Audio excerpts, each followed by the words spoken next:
வணக்கம் நண்பர்களே.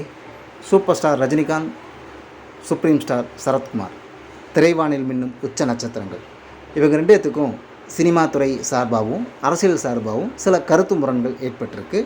அது தவிர்க்க முடியாத ஒன்றாகவும் இருக்குது. அப்படி இருக்கிற இவங்களுக்குள்ள கேஎஸ் ரவிக்குமார் டைரக்ஷனில் ரஜினிகாந்த் நடிக்க ஜக்குபாய் அப்படிங்கிற திரைப்படம் பூஜை போடப்பட்டது. சில காரணங்களால் அந்த படம் அடுத்த கட்டத்துக்கு நகரல.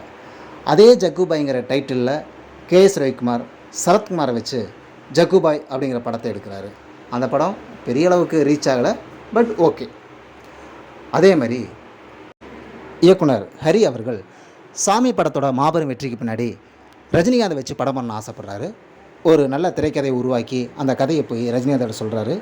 ரஜினிகாந்த் ஏதோ சில காரணங்களால் அந்த கதையை ஏற்றுக்கல. அந்த கதையில் சரத்குமாரை ஹீரோவை வச்சு ஹரி இயக்குறாரு. அந்த படம் தான் ஐயா. அந்த படத்தில் மிகப்பெரிய வெற்றியை அந்த படம் சந்திக்குது.